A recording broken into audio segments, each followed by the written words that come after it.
Bonjour, comme je n'ai pas dévoilé grand chose dans la présentation de la chaîne YouTube, il est maintenant temps de parler un petit peu du projet de l'Escalib en lui-même. Donc je ne vais toujours pas développer le fonctionnement, il y aura une vidéo spécialement pour ça, ici ce sera plutôt la démarche que j'ai réalisée pour ce projet. Donc l'Escalib est une invention qui permet d'assurer quelqu'un automatiquement en escalade. J'ai eu l'idée en seconde et c'est là que j'ai commencé à travailler dessus, donc il y a à peu près 4 ans, que je vais résumer, donc c'est 4 ans de projet, en environ 4 à 5 minutes. Alors, j'ai eu l'idée de ce projet à l'association sportive d'escalade du lycée. On est souvent en petits groupes et on devait former des groupes de 3 où clairement on passe plus de temps à attendre qu'à grimper, ce qui n'est pas l'idéal ni le plus amusant. Et c'est ça qui m'a donné l'idée de créer un dispositif qui permettrait d'assurer quelqu'un automatiquement en escalade. Et un jour où je m'ennuyais, j'ai commencé à construire avec des pièces de Lego le capteur qui a pour but de détecter lorsque la corde est tendue. C'était donc le premier pas et ensuite j'ai continué étape par étape, donc des fois en travaillant des heures et des heures dessus, des fois en le laissant au placard pendant 2 mois et au bout de 2 ans environ, j'avais obtenu une première version faite en grande partie avec des pièces de Lego.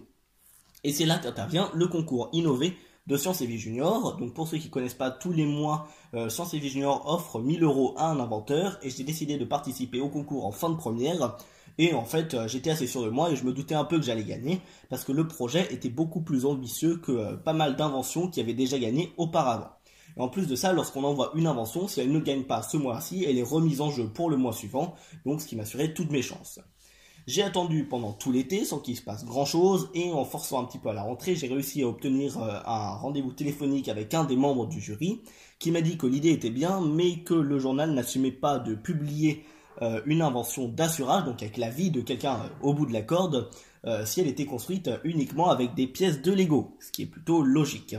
J'ai donc renvoyé une vidéo, un test de solidité qui montrait que mon système de Lego permettait quand même de tenir plus de 80 kg. J'ai continué à insister encore un peu, mais en décembre, j'ai fini par comprendre que c'était foutu et que ça ne marcherait pas pour le concours innové. J'ai donc cherché d'autres moyens de promouvoir mon invention et je suis tombé sur le salon des jeunes inventeurs de Mont-en-Touraine.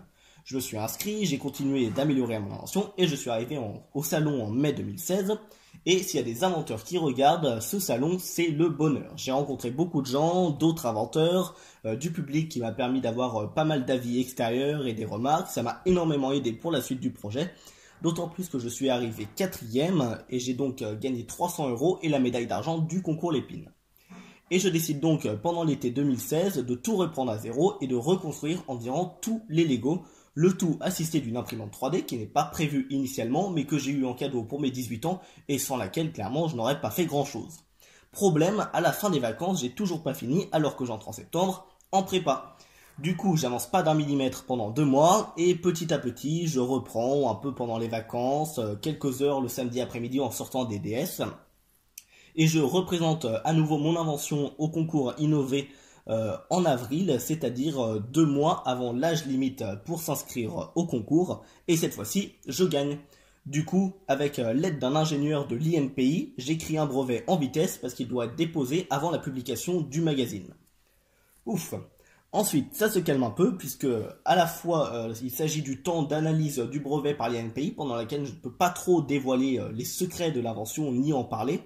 Et en plus, ça correspond à ma 2e année de prépa, durant laquelle de toute façon j'ai très peu de temps à accorder à ce projet.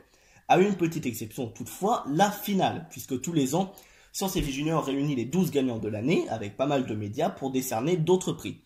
Et j'ai donc reçu le premier prix de 2000 €. J'ai eu plusieurs interviews avec notamment l'émission What's Up de Gulli, donc la consécration de ma carrière.